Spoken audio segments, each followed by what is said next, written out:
যখন কোনো নারী এবং পুরুষ কোনো সৎ কাজ করবে, ভালো কাজ করবে, উত্তম কাজ করবে, আল্লাহ সুবহানাহু ওয়া তাআলা বলছেন তাকে তার জাযা প্রদান করা হবে। ফালানুহইয়ান্নাহু হায়াতান তাইয়্যিবা, এবং তাকে হায়াত তাইয়্যিবা বা উত্তম জীবন, পবিত্র জীবন তাকে দান করা হবে। আল্লাহ সুবহানাহু ওয়া তাআলা নারী এবং পুরুষ কারোরই উত্তম কাজকে মানে আন্ডার এস্টিমেট করেন নাই। উত্তম কাজ যে করবে, ভালো কাজ যে করবে, তার সেই কাজকে আল্লাহ সুবহানাহু ওয়া তাআলা জাযা দিবেন বলেছেন, পুরস্কার দিবেন বলেছেন। এখানে আমরা কুরআন সুন্নাহ অনুযায়ী আমরা নারী পুরুষের কাজকে ওইভাবে ডিফারেন্সিয়েট করতে পারি না। নারীদের অবশ্যই তাদের ঘরে একটা বড় ভূমিকা থাকে, এতে কোনো সন্দেহ নাই। সন্তান উৎপাদন নারীর কাজ, সন্তানের প্রতিপালন নারীর কাজ, এবং রান্নাবান্না সহ যা কিছু আছে। দেখেন, রান্নাবান্নার কথা কি স্পেসিফিক্যালি কিন্তু কোরআন হাদিসে কিছু বলা নাই যে রান্নাবান্না নারীকেই করতে হবে। কোনো আলিম, কোনো মুহাদ্দিস, কোনো মুফতি, কোনো মুফাসসির সাহেব এরকম কোনো আয়াত অথবা কোনো হাদিস দেখাতে পারবেন না যে রান্নাবান্না বা গৃহস্থালী কাজটা শুধুমাত্র নারীদেরই কাজ। ইসলাম স্পেসিফিক্যালি সুস্পষ্টভাবে এটা বলে দিয়েছে, এরকম কোনো আয়াত কিংবা হাদিস কিন্তু আমাদের সামনে নাই। এমনকি ফুকাহায়ে কেরাম বলেছেন যে যদি কোনো নারী তার স্বামীর কাছে দাবি করে যে আপনার সন্তানকে যে আমি দুগ্ধপান করাচ্ছি এর বিনিময়ে আমাকে টাকা দিতে হবে, সেটাও কিন্তু আপনার স্বামী দিতে বাধ্য। এরকম মতামত অনেক ফুকাহায়ে কেরাম দিয়েছেন। কুরআন সুন্নাহ কিন্তু নারীদেরকে একদম গৃহবন্দী হয়ে থাকার জন্য কোনো অবস্থাতেই বলে না।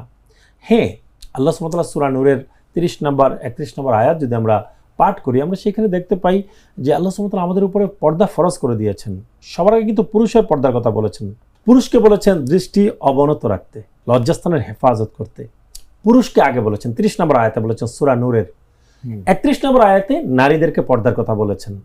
অফকোর্স নারীদেরকে পর্দা করতে হবে, নারীদেরকে পর্দার মধ্যে থাকতে হবে, হিজাব করতে হবে, পর্দা করতে হবে।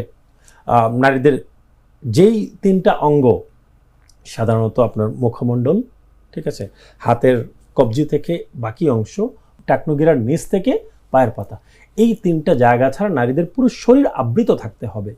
টাইট কোনো জামা পরতে পারবে না, ঠিক আছে। এক কথা, পর্দার যেই বিধিবিধান দেওয়া হয়েছে সেই বিধিবিধানের মধ্যে থেকে একজন নারী সে কাজ করতে পারবে না, বাইরের কাজ, এরকম কোনো বাধ্যবাধকতা অন্ততপক্ষে আমি অন্ততপক্ষে দেখি না।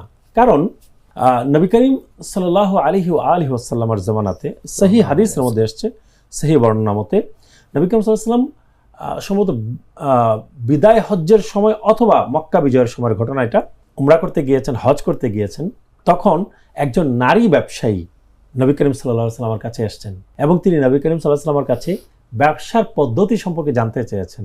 নবী করিম সাল্লাল্লাহু আলাইহি ওয়াসাল্লাম ওই নারী সাহাবিয়াকে ব্যবসা কিভাবে করতে হয়, কিভাবে করলে লাভ বেশি হবে, কিভাবে করলে উপকার বেশি পাওয়া যাবে, বেনিফিট বেশি পাওয়া যাবে, প্রফিট বেশি পাওয়া যাবে, এবং নারীদের ব্যবসার নীতিমালা কি, সব কিছু নবী করিম সাল্লাল্লাহু আলাইহি ওয়াসাল্লাম ওই ব্যবসায়ী মহিলাকে কিন্তু বুঝিয়ে দিয়েছেন। কাজে আমরা দেখতে পাই যে নবী করিম সাল্লাল্লাহু আলাইহি ওয়াসাল্লাম কিন্তু একজন নারী বণিক ব্যবসায়ী, উনি আসার সাথে সাথে কিভাবে ব্যবসা করতে হবে, কোনভাবে ব্যবসা করলে প্রফিট বেশি, কোন মহিলাদের বিজনেস করার নীতি নৈতিকতা। তারপর হযরত ওমর ফারুক রাদিয়াল্লাহু তাআলা আনহু, যেই ওমর ফারুক রাদিয়াল্লাহু আমরা সবচাইতে বেশি মনে হয় পর্দা সহ নারীদের ব্যাপারে সবচেয়ে বেশি কঠোর হিসেবে জানি এবং উপস্থাপন করা হয়। তিনি মহিলাদেরকে মসজিদে যেতে মানা করেছেন, এই করেছেন, ওই করেছেন, সবকিছু ওনার দিকে নিসবত করা হয়, সম্পর্কযুক্ত করা হয়। কিন্তু সেই ওমর ফারুক রাদিয়াল্লাহু তাআলা আনহু ওনার খেলাফতকালে একজন নারী সাহাবিয়াকে তিনি বাজারের নিয়ন্ত্রণের দায়িত্ব দিয়েছিলেন, বাজারের নিয়ন্ত্রণের দায়িত্ব দিয়েছিলেন। ওনাকে বাইতুল মাল থেকে একটা হাদিয়াও দেওয়া হতো, রাষ্ট্রীয় কোষাগার থেকে ওনাকে একটা স্যালারিও দেওয়া হতো। হাদিসের কিতাবে, সিরাতের কিতাবে এভাবে আসছে যে উনি বাজার দিয়ে হাঁটতেন, ওনার হাতে দোররা থাকতো এবং তিনি বাজার নিয়ন্ত্রণ করতেন। মদিনার বাজার তিনি নিয়ন্ত্রণ করতেন। মদিনার বাজারে কি হতো না হতো, কি অবস্থা, কি ব্যবস্থা, কেউ 2 নম্বরই করছে কিনা, কোনো আমানতের খেয়ানত করছে কিনা, কোনো সমস্যা করছে কিনা, তিনি সেইগুলো নিয়ন্ত্রণ করতেন। নারীরা যদি গৃহস্থালী কাজের বাইরে, ঘরের কাজের বাইরে কোনো কাজ করতেই পারবে না, ওমর ফারুক রাদিয়াল্লাহু তাআলা আনহু তো কোনো অবস্থাতেই ওই সাহাবিয়াকে সেই দায়িত্ব দেওয়ার কথা না। অবশ্যই নারীরা পরিপূর্ণ পর্দার মধ্যে থেকে বাইরের কোনো কাজ, চাকরি, ব্যবসা বাণিজ্য তিনি যদি করতে চান, তার পর্দা যদি ঠিক থাকে এবং 1-to-1 যদি পুরুষের সাথে খালওয়াত না হয়, ডেঞ্জারাস একটা পয়েন্ট, সেটা হচ্ছে পরকীয়ার অনেক বিষয় দেখি, যেই কারণে আমাদের ওলামায়ে কেরাম আসলে এতটা নেগেটিভ নারীদের কাজ করার ব্যাপারে। কর্মস্থলে গিয়ে নারী পুরুষ পরকীয়াতে লিপ্ত হয়ে যান, ঠিক আছে, অবৈধ সম্পর্কে লিপ্ত হয়ে যান। এটা একটা বড় কারণ হচ্ছে খালওয়াত। যেমনটা নবী করিম সাল্লাল্লাহু আলাইহি ওয়াসাল্লাম বলেছেন, একজন নারী এবং একজন পুরুষ যখন একটা জায়গায় থাকবে আর যখন আর অন্য কেউ থাকবে না, তখন তৃতীয় জন থাকবে শয়তান, এবং শয়তান উভয়কে উস্কানি দিবে। এই খালওয়াতটা অবশ্যই আমাদের মা বোনদেরকে অ্যাভয়েড করতে হবে, ঠিক আছে।